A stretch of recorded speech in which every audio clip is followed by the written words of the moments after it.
Welcome to the Maria Liberati Show, where food meets art, travel, and life. What does food mean to you?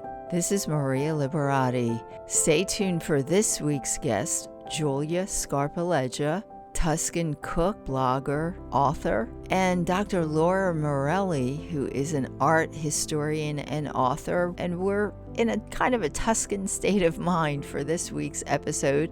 And I just want to mention I'm so excited. I'm doing my first live book signing and cooking demo after about 2 years of not unfortunately being able to do a live cooking demo and book signing. And my first two events will be at the Horsham Farmers Market in Horsham, Pennsylvania on October 10th and October 31st. The Horsham Farmers Market is at 1025 Horsham Road in Horsham, Pennsylvania. It's behind the Horsham Township Community Center, and the market is from 10 till 1 on Sundays. If you're looking for anything handmade or homemade, this is the place to find it in the area. And it will be so nice to get to talk to my readers again and make some new acquaintances and see old acquaintances. So come out and join me if you're in the area. Again, it's the Horsham Farmers Market on October 10th and 31st from 10 till 1, and that's at 1025 Horsham Road. And I will be cooking with some of the fresh ingredients that will be on display. Honey from Truly Pure and Natural. I will be cooking with that honey or making some special things and some other ingredients as well. So please join me. And since we're in somewhat of a Tuscan state of mind for this week's episode, I wanted to share a recipe from my book, The Basic Art of Italian Cooking, Da Vinci Style. You know, that book is all about all of the special places in Italy that Leonardo da Vinci lived in, and the special works of art that he created in each of those places. But most importantly, also contains the traditional recipes from each one of the towns that da Vinci lived in. And one of my favorite recipes is a Tuscan traditional recipe, and it's called Tortino di Portobello e Patata, portobello mushroom and potato torte. And that is in the book, The Basic Art of Italian Cooking, Da Vinci Style. So this is a great recipe. You can use it as a side dish or even a main course. Ingredients are 1 pound of potatoes, 1/2 cup of extra virgin olive oil, 2 garlic cloves, 1 handful of parsley, 1 teaspoon of dried oregano, 1 pound of portobello mushrooms, a pinch of salt, and freshly ground pepper to taste. First, you're going to gently clean the mushrooms. If you don't have portobello mushrooms, please feel free to try and substitute for another type of mushroom that you just have on hand. So you're going to gently clean the mushrooms, slice them, peel the potatoes, and slice thinly. Steam the potatoes till soft, but not cook thoroughly. Chop the garlic and parsley and set all that aside. You're going to oil a pie pan, and you're going to layer it this way. First,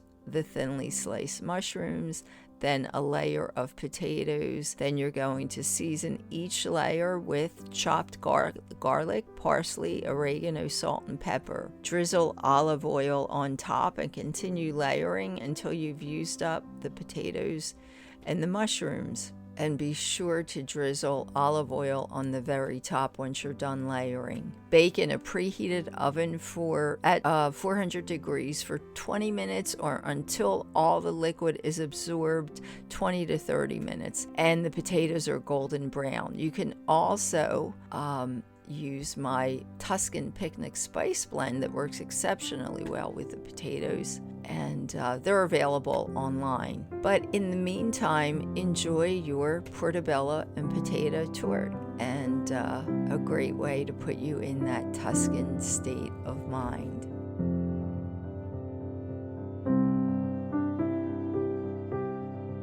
And today I have Giulia Scarpeleggia, who is, a food writer, a cookbook author. She teaches cooking classes, and she specializes in Tuscan cooking. And she's going to share, she especially is going to share gluten-free recipes, Tuscan themed gluten-free recipes, because this month, the month of May, is Celiac Awareness Month. And we're trying to share gluten-free recipes. And we do always do a lot of Tuscan stuff. So definitely wanted to share gluten-free. Julia, thank you so much for being here with me today. Thank you so much. It's an honor. Thank you so much. Oh, thank you.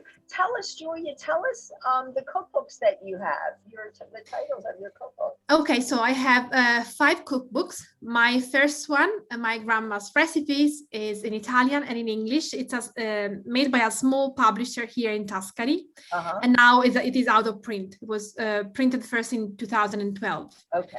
Then, the very same year, I Love Tuscany, which is a cookbook about Tuscan food. Tuscany is my region. And that book has been translated in English, Dutch, Polish, and Chinese from Taiwan, and Italian, of course. Oh, yeah. That was my first proper big book. And something I'm still very proud of. Then I had 2 cookbooks in Italian, just in Italian. One is Cucina da chef con ingredienti low cost, which means basically how to cook like a chef with affordable ingredients, which is, a very modern approach to cooking, especially now. And then I have a cookbook on natural recipes with fruit. So that was part of a series of cookbooks.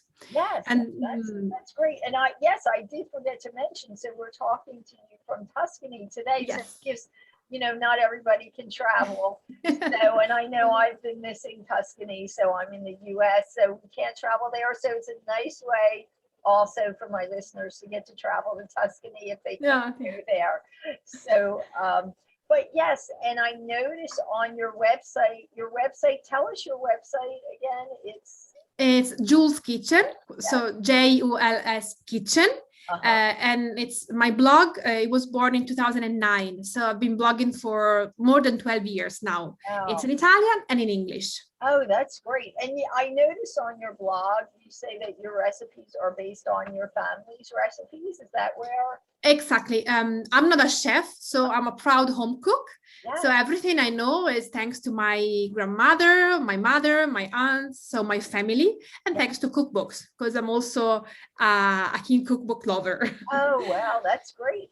So I know we were talking before the interview, and you said you had some gluten-free recipes in mind you'd like to share. So, and I'm sure our listeners would love to hear, especially because they're Tuscan gluten-free recipes. So why don't you tell us about those recipes? So these recipes are great recipes because they are traditional, but they have a very modern approach and they are very authentic.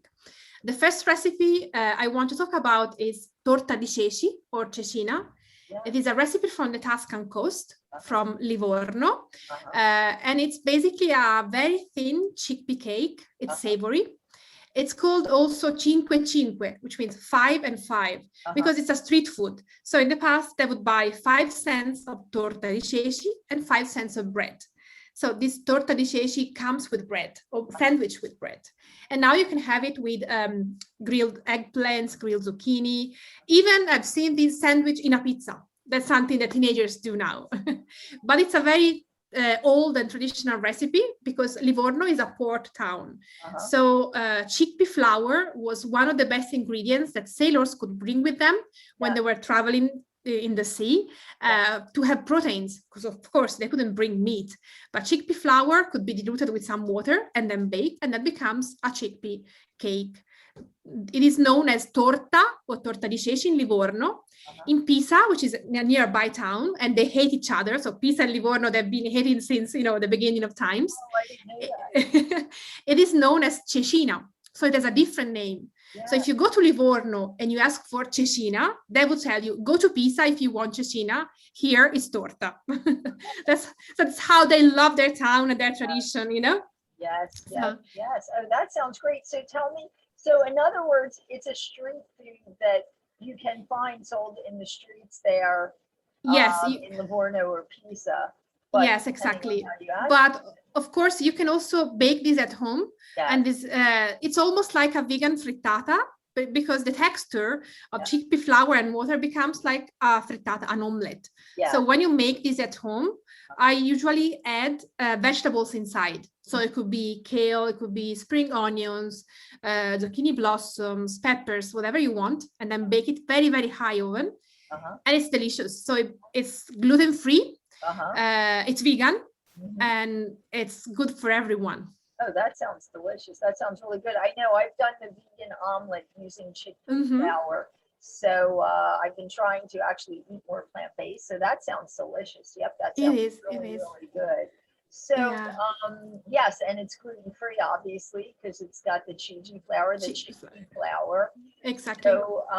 So tell us what is, and also I just want to say, so you said you can use that in a sandwich, right? As a exactly. Yeah. This is how they usually have this in Livorno. So a very soft bread, like bread roll, with the chickpea is a slice of chickpea cake inside, and lot of black pepper. Sounds so good. Oh my gosh, you're making me hungry.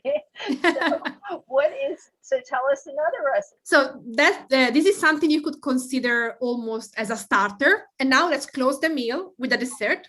Yes. This comes from the mountains. So we were on the coast. Now let's go to the mountains. Yeah. And this is castagnaccio. Castagna means chestnut. So castagnaccio is a chestnut flour cake. Yeah. It is made just with chestnut flour, water, and then you can have extra virgin olive oil, rosemary, raisins, and according to where you are, walnuts, pine nuts, sometimes orange zest. But that's all. No sugar, no flour, no dairy products. So again, this recipe is vegan and gluten-free. It's an acquired taste because it has a very subtle smoky taste. Then you have the rosemary and the olive oil. So it's not the typical cake you would expect, chocolate, cream, and everything. But it's very traditional and delicious. And usually I suggest to try this with some whipped ricotta. So it's not vegan anymore, but it's still gluten-free, because some ricotta with sugar would really make the taste sweeter and more approachable. Yeah, it would complement. Yeah. And that's a good idea, because, I've made castagnaccio and I've served it to people that, they didn't know what to expect. So I know in Italy, everybody, a lot of people know castagnaccio, but in the US, and I had people, they just didn't understand what it was, because it does have like sweet stuff like raisins you put in it and nuts. But I think serving it with the ricotta cream, like you said, would be definitely a good idea, because then it's kind of like a dessert type of a thing. But it's good because it doesn't have a lot of sugar and gluten. Exactly. And when it's Christmas time, I like to make sandwiches. So 2 discs of castagnaccio, and in between I would put ricotta whipped with sugar, and then candied orange peel and chocolate chips. Wow. So it's something in between the filling of a cannolo, and the castagnaccio. I think it's very festive, also because it's very nice with some powdered sugar on top and the rosemary. So it's very nice and festive and still gluten-free. And it's still gluten-free, and it's a way to have a cannolo free.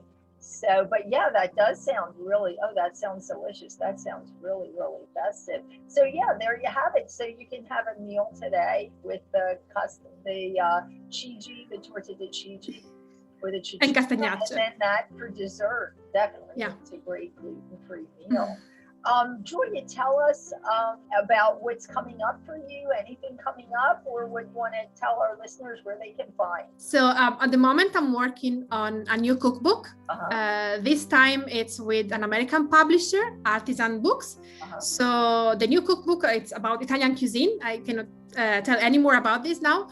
It will probably be out next year. And then you can find me on my blog, juleskitchen.com. And then all the social media, so Pinterest, Instagram, Facebook, as Jules Kitchen. Great. Thank you so much. Thank you so much. Thank you. And hopefully we'll all be getting to Tuscany in person soon. Yeah, I really hope so. Yes, for now we'll send our ciao and a presto is what I should say. Yes. So, thank you so much, and I'm A sure presto. we'll be back again. Thank you. Bye. Thank you so much.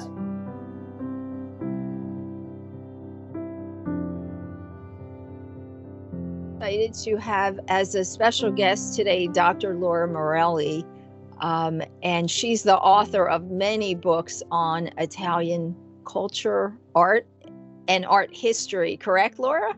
Yes, that's right. Should I add anything else in there with all that, as if that's not enough? No, everything I write revolves around art history. Art history is really my passion, and so I'm very happy studying Italy, as you can imagine, because there's so much art history there. I have a nonfiction side. I have a series of books, the most well-known of which is probably Made in Italy. That's a shopper's guide. It leads people off the beaten path to uncover traditional artisans in every region of Italy. And then I'm also a historical novelist, and there I try to bring the past to life through entertaining stories about Italian art history. So I have a fiction and a nonfiction side. And it's so interesting for anyone that's out there that hasn't read any of Laura's books. I love the way you use your expertise in art history to create these beautiful books, like The Gondola Maker is so beautiful. So I love the way you kind of use that, but create this, your books also. I think it's so beautiful the way you did that. Yes. Thank you. Thank you. Historical fiction readers, I think, always want to know, what's true and what's made up, and what are the true stories behind these stories. And so for me, it's always a fun puzzle to plot out the history that we know and then imagine the history that we don't. You can always imagine conversations that may have taken place or events that may have happened that no longer leave a trace in the historical record. So it's a lot of fun for me as a historical novelist to see where the information ends and where the imagination can begin. Wow, and that passion is definitely reflected in your books also. So we can certainly tell that. So I wanted to ask you, since this segment is the second part of my segments on Italian arts and culture, last week I spoke to Elisa Celli, who wrote a lot of books in the 80s and 90s on Italian culture, but more relating to food and wine. But I wanted to ask you, so what is your perspective on how Italian culture has changed throughout the years? Oh, that's a good question. Well, certainly since I've been working on Italian culture in the last 25 years, I've seen a lot of changes. With regard to the culture of, let's call it Made in Italy, and specifically to traditional artisans, it's been interesting to me to watch things evolve. I think about Italy as a country powered by mom and pop enterprises. These small stores and artisanal enterprises are really the heart of the Italian economy.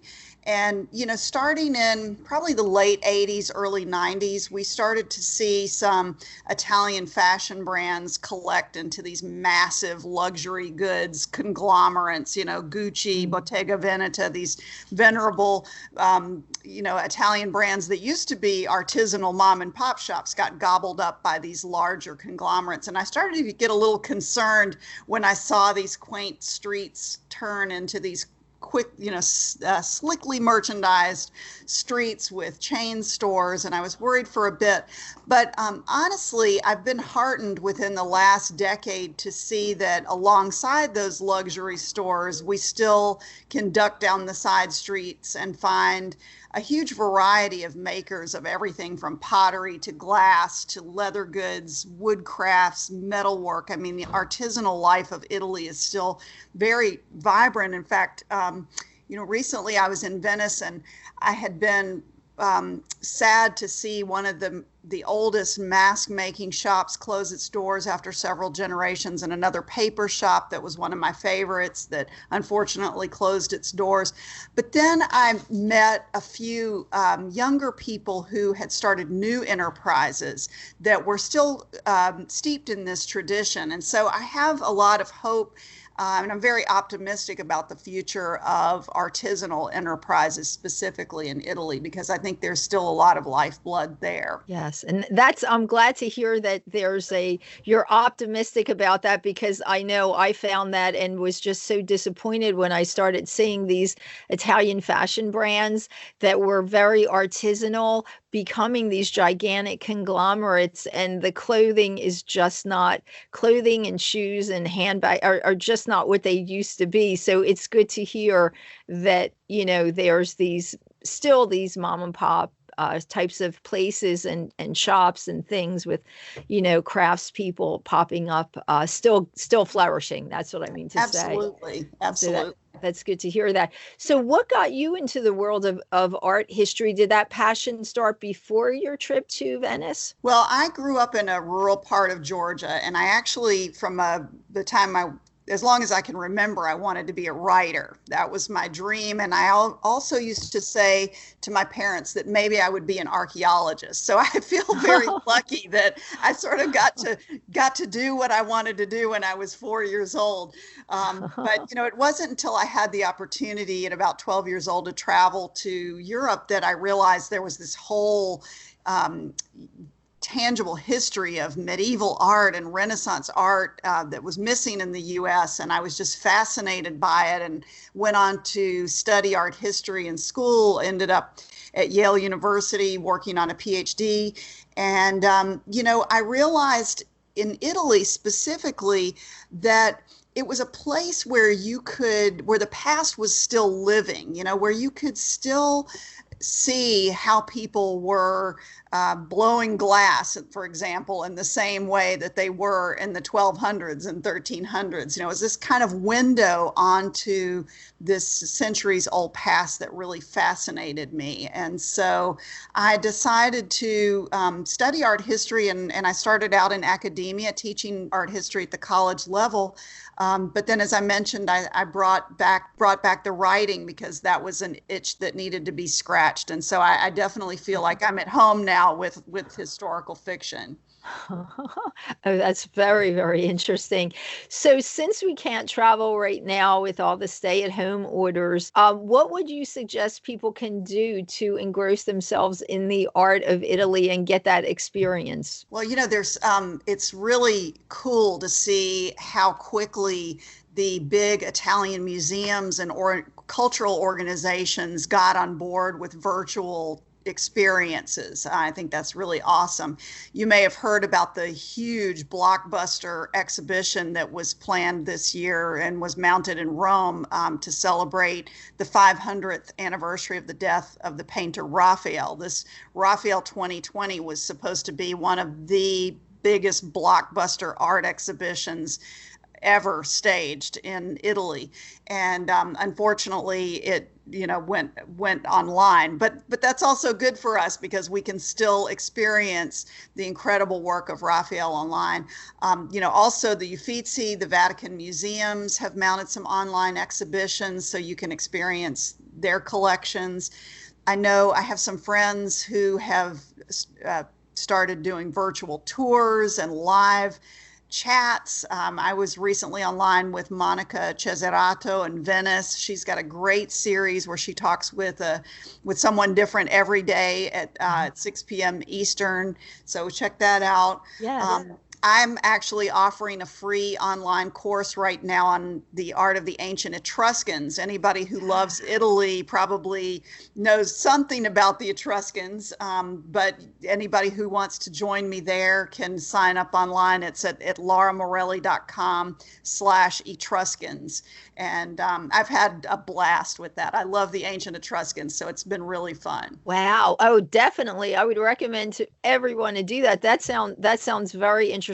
Yes, the history of Italy is so there's so much there with the Etruscans. So that would be very interesting and a real good way to get an idea of a lot of the foundation. So definitely. And Laura, again, where's that? So that's at lauramorelli.com, right? People can find it. Yes, lauramorelli.com/Etruscans. Etruscans. And, Maria, I mean, if, for anybody who's passionate about food and Italian food, I mean, the Etruscans are, I mean, they are really the origin story of Italian food culture with their love of banqueting and wine and food and entertaining. And, there are all these ancient stories about their elaborate banquets where there were, kids running crazy and, things that you can easily imagine.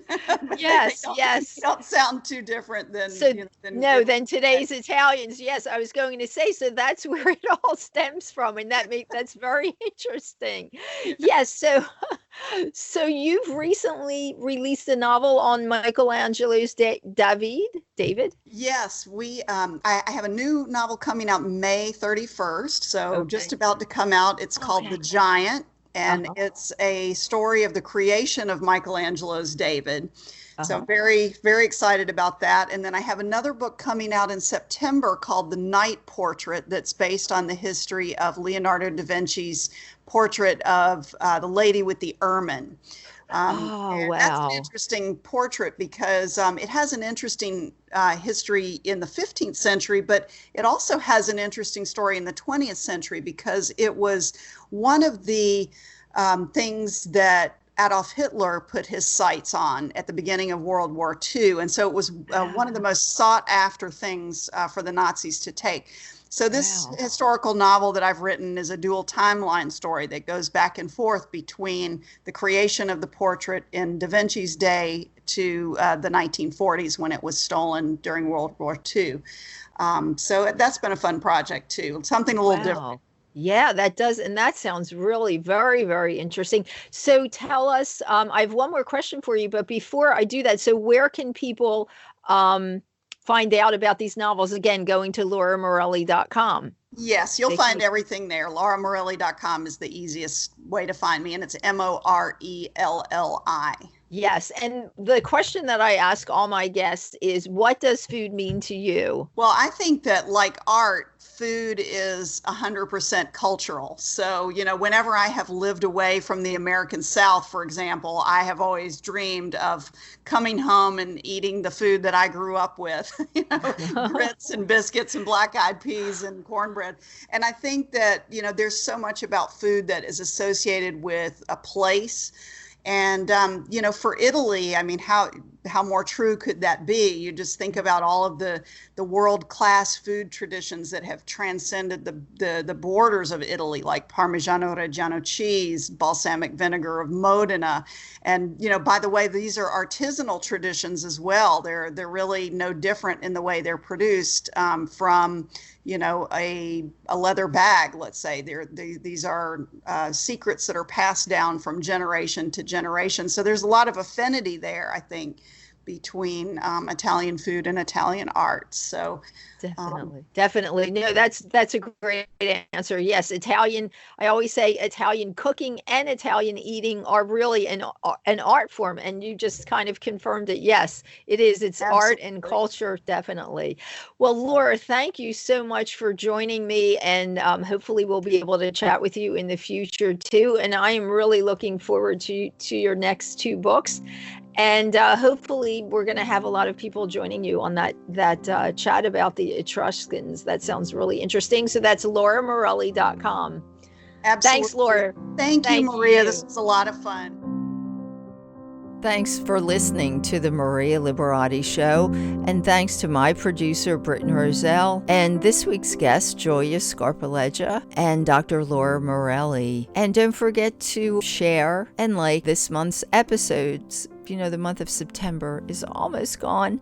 So share and like this month's episodes, and you'll be entered in a giveaway drawing for a copy of one of my books. And review the shows and share your review on social media, and you'll be entered in a giveaway also. And again, just want to mention, if you're in the area, I will be at the Horsham Farmers Market in Horsham, Pennsylvania at 1025 Horsham Road on October 10th. That's a Sunday, and Sunday, October 31st from 10 till 1, doing a book signing and cooking demo there, working with all the handmade and homemade products and fresh produce. So please join me. It's a fun event. And you can find me at marialiberati.com, on Twitter at Maria Liberati, on Facebook at Chef Maria Liberati, on Instagram at Maria Liberati, on Pinterest at Maria Liberati, on LinkedIn at M Liberati, and on the Basic Art of Italian Cooking by Maria Liberati channel on Roku. And my book series, The Basic Art of Italian Cooking, you can find that at marialiberati.com, at artoflivingprimamedia.com, and anywhere books are sold online. Until next week, peace, love, and pasta.